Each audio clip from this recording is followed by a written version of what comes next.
Hello students, welcome to biology classes online. आज हम लोग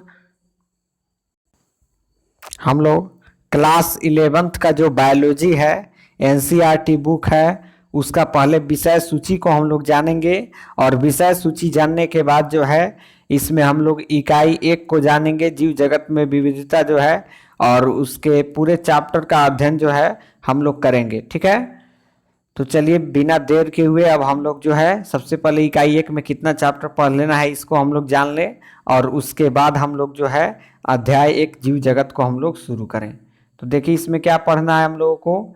इसमें हम लोगों को जो है अध्याय 1 जीव जगत में विविधता, इसमें पहला जो है जीव जगत है। ठीक है, दूसरा है जीव जगत का वर्गीकरण अध्याय 2, अध्याय 3 है वनस्पति जगत प्लांटी किंगडम, अध्याय 4 है प्राणी जगत एनिमल किंगडम। तो चलिए हम लोग जीव जगत जो है अध्याय 1 इसको हम लोग स्टार्ट करें पढ़ना इसको। ठीक है, तो चलिए जीव जगत का स्टडी हम लोग करना प्रारंभ करें। इससे पहले जो है इसमें कुछ इकाई 1 में जो है जीव जगत में विविधता के बारे में दिया गया है, उसको पहले हम लोग जानेंगे, उसके बाद उसको शुरू करेंगे। ठीक है,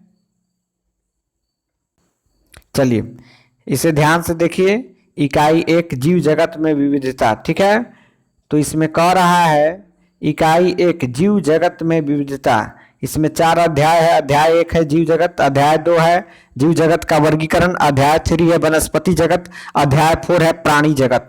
करा अध्याय 1 जीव जगत में विविधता। ठीक है, तो देखिए कह रहा है जीव विज्ञान सभी प्रकार के जीवन रचना एवं जैव प्रक्रमों का विज्ञान है। जीव जगत कौतूहल जैव विविधताओं से परिपूर्ण है।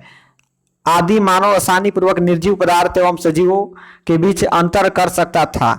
आदि मानव ने कुछ के निर्जीव पदार्थों जैसे वायु, समुद्र, आग आदि तथा कुछ सजीव प्राणियों एवं पौधों में भेद किया था। इन सभी प्रकार के जीवित एवं जीवहीन स्वरूप में उन्होंने जो सर्वमान्य विशिष्टताएं पाई वे उनके द्वारा भय या दूर भगाने के भाव पर आधारित थी। सजीवों का वर्णन, जिसमें मानव भी शामिल था, मानव इतिहास में काफी बाद में प्रारंभ हुआ। जो समाज जीव विज्ञान की दृष्टि से मानव दबाव विज्ञान में संलग्न थे, वे जैव वैज्ञानिक ज्ञान में सीमित प्रगति दर्ज कर सके। जीव स्वरूप के वर्गीकीय विज्ञान एवं स्मारकीय विवरण ने विस्तृत पहचान प्रणाली, नाम पद्धति तथा वर्गीकरण पद्धति की आवश्यकता प्रदान की है। इस प्रकार के अध्ययनों का सबसे बड़ा प्रचक्रण सजीवों द्वारा ऊर्ध्वाधर एवं क्षैतिज दोनों ही समानताओं के भागीदारी को मान्यता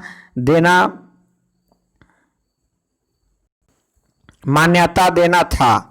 वर्तमान के सभी जीवों के परस्पर संबंध और साथ ही पृथ्वी पर आदि काल वाले सभी जीव के साथ उनके संवादों का रहस्योद्घाटन मानवीय अहंकार और जैव विविधता के संरक्षण के लिए सांस्कृतिक आंदोलन के कारण थे। इस इकाई के अनुगामी अध्यायों में आप वर्गीकरण परिप्रेक्ष्य, वैज्ञानिक प्राणियों पादपों के वर्गीकरण सहित वर्णन के बारे में पढ़ेंगे। तो चलिए हम लोग चैप्टर 1 जो है अध्याय 1 उसको शुरू करें हम लोग। तो देखिए यहाँ पर एर्नस्ट मेयर के बारे में दिया गया है। ठीक है, इसको आप लोग जान लेंगे, और इसमें केवल आपको जो है फोकस देना है कि जो एर्नस्ट मेयर साहब थे या 1900 देखिए मेयर ने सन 1953 में हार्वर्ड विश्वविद्यालय की कला एवं विज्ञान संकाय में नौकरी प्राप्त की और 1975 में अलेक्जेंडर अगासिज प्रोफेसर ऑफ जूलॉजी एमरिटिस के पदवी के साथ अवकाश प्राप्त किया। ठीक है, और इनके जो एर्नस्ट मेयर थे 1904 से 2004, इनको आप याद रखेंगे। ठीक है, चलिए ये आपका जो है अलेक्जेंडर अगासिज प्रोफेसर ऑफ जूलॉजी एमरिट की पदवी के साथ जो है ये अवकाश प्राप्त किए थे। ठीक है, चलिए अब हम लोग सीधे बढ़े चैप्टर की तरफ। चलिए चैप्टर की तरफ अब हम लोग बढ़े। चलिए देखिए कह रहा है अध्याय 1 जीव जगत। इसमें क्या पढ़ना हम लोग को, जीव क्या है, जीव जगत में विविधता, वर्गीकीय संवर्ग, वर्गीकीय सहायता साधन, इसमें हम लोग को पढ़ना है। देखिए जीव जगत कैसा निराला है। जीवों के विस्तृत प्रकारों की श्रृंखला विस्मयकारी है। असाधारण वास स्थान, चाहे वे ठंडे पर्वत, पर्णपाती वन, महासागर, अलवनीय मीठा जलीय हीरे मरुस्थल अथवा गर्म झरनों जिनमें जीव रहते हैं, वे हमें आश्चर्यचकित कर देते हैं। सरपट दौड़ते घोड़े, प्रवासी पक्षियों, घाटियों में खिलते फूल अथवा आक्रमणकारी शार्क की सुंदरता विस्मय तथा चमत्कार का आह्वान करती है।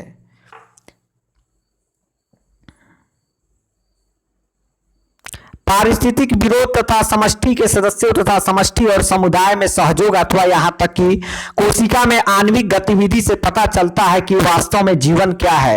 इस प्रश्न में दो निर्विवाद प्रश्न है। पहला तकनीकी है, जो जीव तथा निर्जीव क्या है इसका उत्तर खोजने का प्रयत्न करता है। दूसरा प्रश्न दार्शनिक है, जो यह जानने का प्रयत्न करता है कि जीवन का उद्देश्य क्या है। वैज्ञानिक होने के नाते हम दूसरे प्रश्न का उत्तर देने का प्रयास नहीं करेंगे, हम इस विषय पर चिंतन करेंगे कि जीव क्या है। तो चलिए आगे हम लोग जानते हैं कि जीव क्या है। ठीक है, तो देखिए कह रहा है, जब हम जीवन को परिभाषित करने का प्रयत्न करते हैं, देखिए जब हम जीवन को परिभाषित करने का प्रयत्न करते हैं तब हम प्रायः जीवों के सुस्पष्ट अभिलक्षणों को देखते हैं।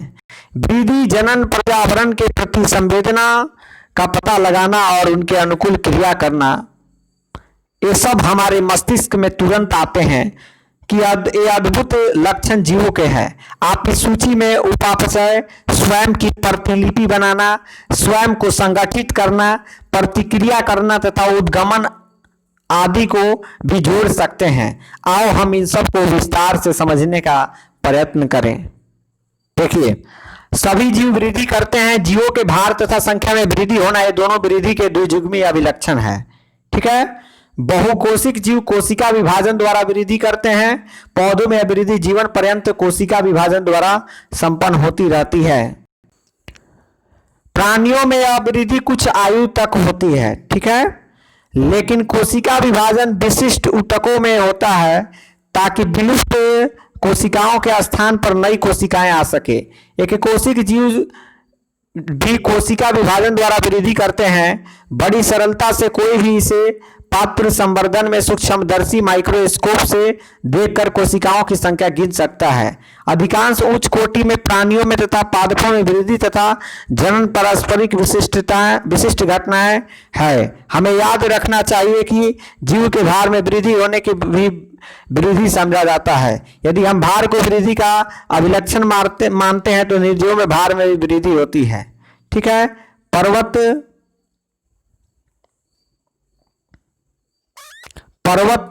गुलास्म तथा रेत, पर्वत गुलास्म तथा रेत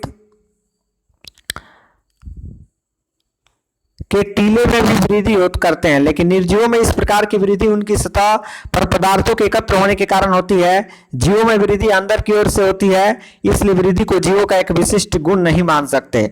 जीवों में यह लक्षण जिन परिस्थितियों में परिलक्षित होता है उनका विवेचना करके ही यह समझना चाहिए कि यह जीव तंत्र के लक्षण है।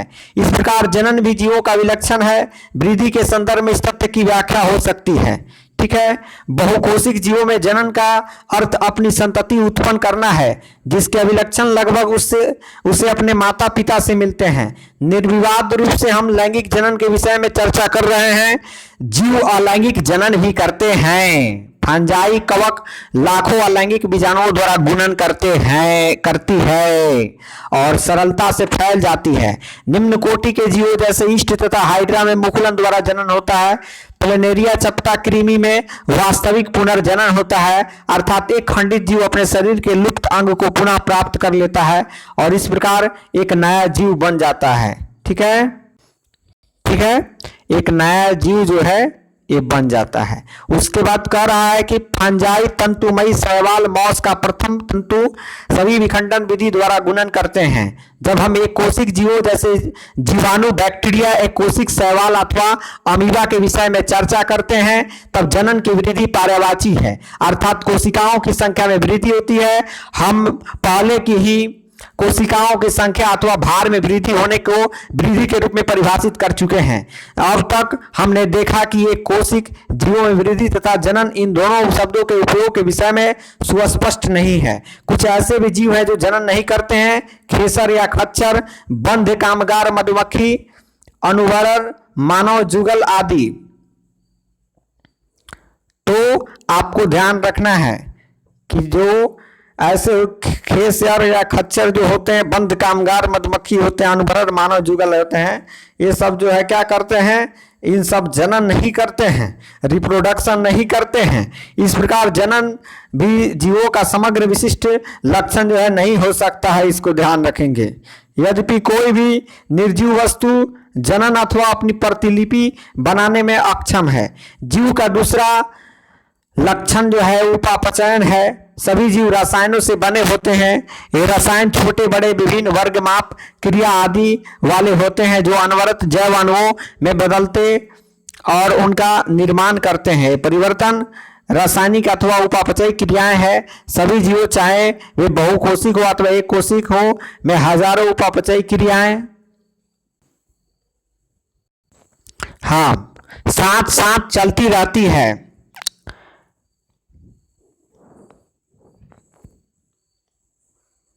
सभी पौधों प्राणियों कवकों फंजाई तथा सूक्ष्म जीवों में उपापचयी क्रियाएं होती है। हमारे शरीर में होने वाली सभी रासायनिक क्रियाएं उपापचयी क्रियाएं हैं। किसी भी निर्जीव में उपापचयी क्रिया नहीं होती। शरीर के बाहर कोशिका मुक्त तंत्र में उपापचयी क्रियाएं प्रदर्शित हो सकती है। जीव के शरीर से बाहर परखनली में की गई उपापचयी क्रियाएं न तो जैव है और न ही निर्जीव, अतः उपापचयी क्रियाएं निरापवाद जीवों के विशिष्ट गुणों के रूप में परिभाषित है, जबकि पात्रे में एकाएक उपापचयी क्रियाएं जैविक नहीं है। यदि यह निश्चित ही जीवित क्रियाएं हैं, अतः शरीर का कोशिकीय संगठन जीवन स्वरूप का सुस्पष्ट अभिलक्षण है। ठीक है, शायद सभी जीवों का सबसे सुस्पष्ट परंतु पेचीदा अभिलक्षण अपने आसपास या पर्यावरण के उद्दीपनों जो भौतिक रासायनिक अथवा जैविक हो सकती है।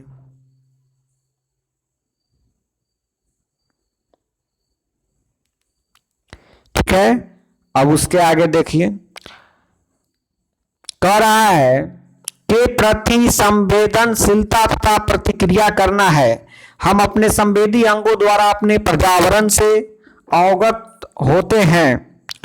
पौधे प्रकाश, पानी, ताप, अन्य जीवों, प्रदूषकों आदि जैसे बाह्य कारकों के प्रति प्रतिक्रिया दिखाते हैं।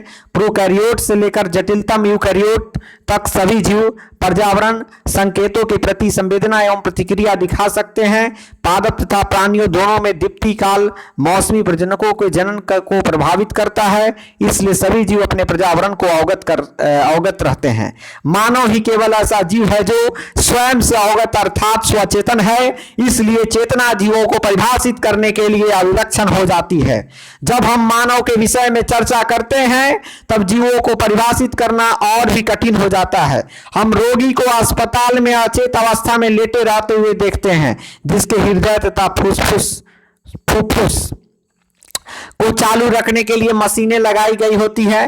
रोगी का मस्तिष्क जो है मृतसम होता है, रोगी में स्वचेतना नहीं होती। ऐसे रोगी को कभी भी अपने सामान्य जीवन में वापस नहीं आ पाते।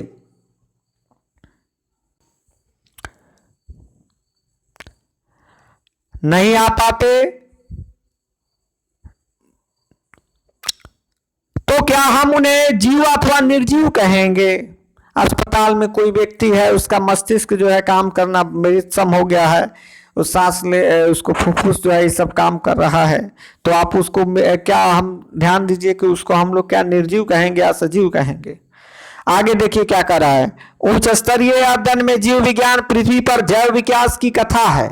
आपको पता लगेगा कि सभी जीव घटनाएं उसमें अंतर्निहित प्रतिक्रियाओं के कारण होती है। उत्तकों के गुण कोशिका में स्थित कारकों के कारण नहीं है, बल्कि घटक कोशिकाओं को पारस्परिक प्रतिक्रिया के कारण है। इसी प्रकार कोशिकीय अंगकों के लक्षण अंगकों में स्थित आणविक घटकों के कारण नहीं, बल्कि अंगकों में स्थित आणविक घटकों के आपस में क्रिया करने के कारण है। उच्च स्तरीय संगठन उद्गामी गुणधर्म इन प्रतिक्रियाओं के परिणाम स्वरूप होते हैं। सभी स्तरों पर संगठनात्मक जटिलता को पदानुक्रम में यह अद्भुत घटना यथार्थ है। अतः हम कह सकते हैं कि जीव स्व प्रतिकृति विकासशील तथा स्वनियमनकारी पारस्परिक क्रियाशील तंत्र है जो बाह्य उद्दीपन के प्रति अनुक्रिया की क्षमता रखते हैं। जीव विज्ञान पृथ्वी पर जीवन की कहानी है। वर्तमान, भूत एवं भविष्य के सभी जीव एक दूसरे से सर्वनिष्ठ आनुवांशिक पदार्थ की साझेदारी द्वारा संबंध है, परंतु यह पदार्थ सब में विविध आशा में होते हैं। देखिए जीव जगत में विविधता, यदि आप अपने आसपास देखें तो आप जीवों की बहुत सी किस्में देखेंगे। किस्में गमले में उगने वाले पौधे, कीट पक्षी, पालतू अथवा अन्य प्राणी व पौधे हो सकती है। बहुत से ऐसे जीव भी होते हैं जिन्हें आप आंखों की सहायता से नहीं देख सकते, लेकिन आपके आसपास ही है। यदि आप अपने अवलोकन के क्षेत्र को बढ़ाते हैं तो आपको विविधता की एक बहुत बड़ी श्रृंखला दिखाई पड़ेगी। स्पष्टतः यदि आप किसी सघन वन में जाए तो आपको जीवों को बहुत बड़ी संख्या तथा उनकी कई किस्में दिखाई पड़ेगी। प्रत्येक प्रकार के पौधे, जंतु अथवा जीव जो आप देखते हैं किसी एक जाति स्पीसीज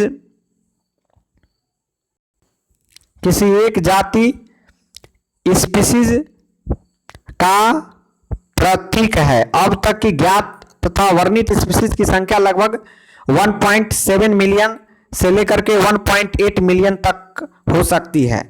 हम इसे जैविक विविधता अथवा पृथ्वी पर स्थित जीवों की संख्या तथा प्रकार कहते हैं। हमें यह स्मरण रखना चाहिए कि जैसे जैसे हम नए तथा यहाँ तक कि पुराने क्षेत्रों को खोज करते हैं, हमें नए नए जीवों का पता लगता रहता है। जैसा कि ऊपर बताया गया है कि विश्व में कई मिलियन पौधे तथा प्राणी हैं। हम पौधों तथा प्राणियों को उनके स्थानीय नाम से जानते हैं। ये स्थानीय नाम एक ही देश के विभिन्न स्थान के अनुसार बदलते रहते हैं। यदि हमने कोई ऐसी विधि नहीं निकाली जिसके द्वारा हम किसी जीव के विषय में चर्चा कर सके, जो शायद इसमें भ्रमकारी स्थिति पैदा हो सकती है। प्रत्येक जीव का एक मानक नाम होता है जिसे वह उसी नाम से सारे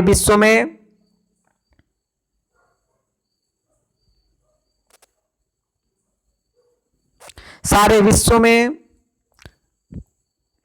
जाना जाता है। इस प्रक्रिया को नाम पद्धति कहते हैं, नोमेनक्लेचर कहते हैं। अस्पष्टता नाम पद्धति तभी संभव है जब जीवों का वर्णन सही हो और हम जानते हो कि यह नाम किस जीव का है। इसे पहचानना कहते हैं।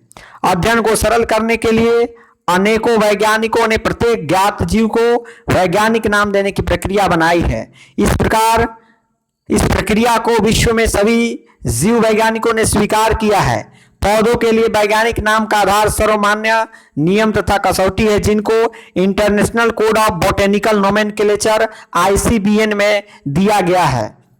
जो international code of botanical nomenclature है ICBN, उसमें जो है ICBN में दिया गया है। आप पूछ सकते हैं कि प्राणियों का नामकरण कैसे किया जाता है, तो प्राणी वर्गीकीविदों ने international code of zoological nomenclature ICZN बनाया है। वैज्ञानिक नाम की यह गारंटी है कि प्रत्येक जीव का एक ही नाम रहे। किसी भी जीव के वर्णन से विश्व में किसी भी भाग में लोग एक ही नाम बता सके, यह भी सुनिश्चित कर सके कि एक ही नाम किसी दूसरे ज्ञात जीव का न हो। चलिए, जीव विज्ञानी ज्ञात जीवों के नाम देने के लिए सार्वजनिक मान्य नियमों का पालन करते हैं। प्रत्येक नाम के दो घटक होते हैं, वंश नाम तथा जाति संकेत पद। इस प्रणाली को जिसमें दो नाम के दो घटक होते हैं उसे द्विपद नाम पद्धति कहते हैं। ठीक है, द्विपद नाम पद्धति कहते हैं। ठीक है, इस नामकरण प्रणाली को कैरोलस लिनियस ने सुझाया था। ऑब्जेक्टिव का क्वेश्चन है, इसको आप याद रखेंगे। कैरोलस लिनियस ने क्या किया था? द्विपद नाम पद्धति को जो है सुझाने का काम किया था। ठीक है, ठीक है। अब उसके देखिए क्या कह रहा है, इस नामकरण प्रणाली को कैरोलस लिनियस ने सुझाया था, द्विपद नाम पद्धति को। ठीक है, इसका उपयोग सारे विश्व के जीव विज्ञानी करते हैं। दो शब्दों वाली नामकरण प्रणाली बहुत सुविधाजनक है। ठीक है, चलिए आओ आपको आम के उदाहरण द्वारा वैज्ञानिक नाम देने की विधि को समझाएं। आम का वैज्ञानिक नाम मैंजीफेरा इंडिका है। तब आप यह देख सकते हैं कि यह नाम कैसे द्विपद है। इस नाम से में मैंजीफेरा वंश नाम है, जबकि इंडिका एक विशिष्ट स्पीशीज अथवा जाति संकेत पद है। नाम पद्धति के अन्य सार्वजनिक नियम निम्नलिखित है। पहला देखिए क्या है। जैविक नाम प्राय लैटिन भाषा में होते हैं और तिरछे अक्षरों में लिखे जाते हैं। इनका उद्भव चाहे कहीं से भी हुआ हो, इन्हें लैटिनीकरण अथवा इन्हें लैटिन भाषा का व्युत्पन्न समझा जाता है। 2 नंबर देखिए क्या कर रहा है। जैविक नाम में पहला शब्द वंश नाम होता है, जबकि दूसरा शब्द जो है जाति संकेत पद होता है। 3 नंबर में देखिए क्या कह रहा है। 3 नंबर में कह रहा है जी, जैविक नाम को जब हाथ से लिखते हैं तब दोनों शब्दों को अलग रेखांकित अथवा छपाई में तिरछा लिखना चाहिए। यह रेखांकन उनके लैटिन उद्भव को दिखाता है। ठीक है, चलिए उसके बाद देखिए क्या कह रहा है। उसके बाद कह रहा है पहला अक्षर जो वंश नाम को बताता है वह बड़े अक्षर में होना चाहिए, जबकि जाति संकेत पद में छोटा अक्षर होना चाहिए। मैंजीफेरा इंडिका के उदाहरण से इसकी व्याख्या कर सकते हैं। जाति संकेत पद के लिए अर्थात जैविक नाम के अंत में लेखक का नाम लिखते हैं और इसे संक्षेप में लिखा जाता है। उदाहरणतः मैंजीफेरा इंडिका लिन, इनका अर्थ है सबसे पहले स्पीशीज का वर्णन लिनियस ने किया था। यद्यपि सभी जीवों का अध्ययन करना लगभग असंभव है, इसलिए ऐसे युक्ति बनाने की आवश्यकता है जो इसे संभव कर सके। इस प्रक्रिया को वर्गीकरण कहते हैं, क्लासिफिकेशन कहते हैं। ठीक है, वर्गीकरण वह प्रक्रिया है जिसमें कुछ सरलता से दृश्य गुणों के आधार पर सुविधाजनक वर्ग में वर्गीकृत किया जा सके। उदाहरण के लिए हम पौधों अथवा प्राणियों और कुत्ता, बिल्ली तथा कीट को सरलता से पहचान लेते हैं। जैसे ही हम इन शब्दों का उपयोग करते हैं, उसी समय हमारे मस्तिष्क में इन जीवों के ऐसे कुछ गुण आ जाते हैं जिसके उनका इस वर्ग से संबंध होता है। जब आप के विषय में सोचते हो तो आपके मस्तिष्क में क्या प्रतिबिंब बनता है, और स्पष्टतः आप कुत्ते को ही देखेंगे, न कि बिल्ली को। यदि एल्सेशियन के विषय में सोचे तो हमें पता लगता है कि हम किसके विषय में चर्चा कर रहे हैं।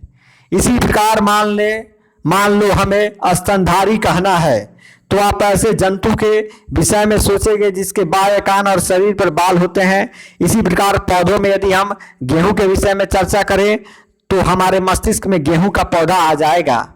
इसलिए सभी कुत्ता, बिल्ली, स्तनधारी, गेहूं, चावल, पौधे, जंतु आदि सुविधाजनक वर्ग हैं जिनका उपयोग हम पढ़ने में करते हैं। इन वर्गों के वैज्ञानिक शब्दावली टैक्सा है। यहाँ आपको स्वीकार करना चाहिए कि टैक्सा विभिन्न स्तर पर सही वर्गों को बता सकता है। पौधे भी एक टैक्सा है, पौधे भी जो है एक टैक्सा है, गेहूं भी एक टैक्सा है। इसी प्रकार जंतु, स्तनधारी, कुत्ता, ये सभी टैक्सा है। लेकिन क्या आप जानते हैं कि कुत्ता एक स्तनधारी और स्तनधारी प्राणी है।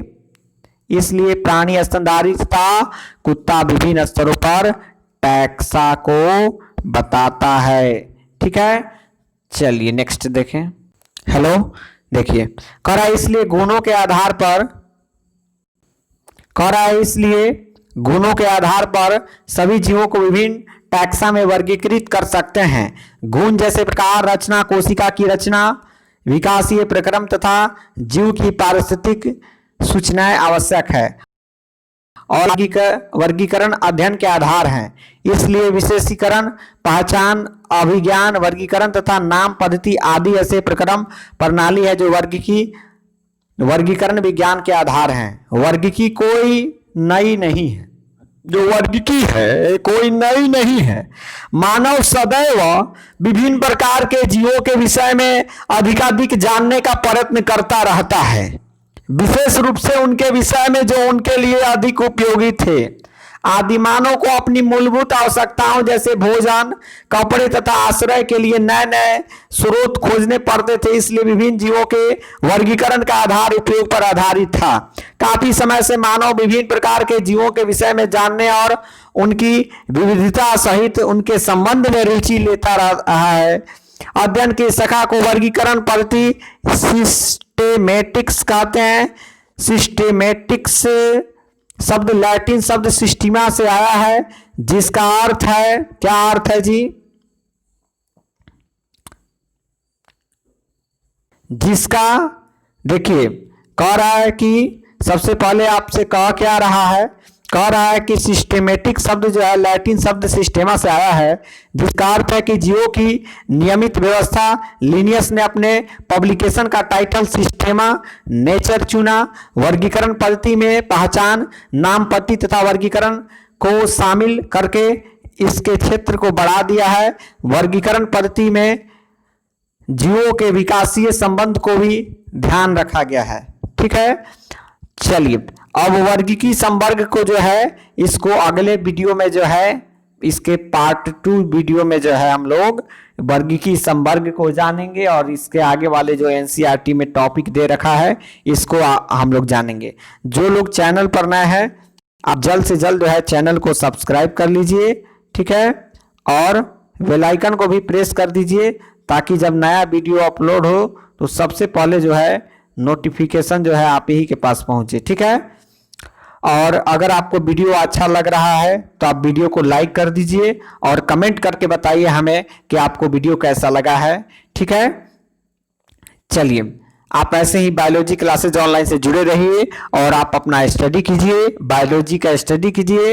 आपको किसी भी तरह का परेशानी होता है तो एक बार और फिर हम बोल रहे हैं कि आपको कमेंट करके जो है आप कमेंट बॉक्स में जैसे ही कमेंट करेंगे उसका तुरंत जो है उस प्रॉब्लम का जो है रिप्लाई दिया जाएगा।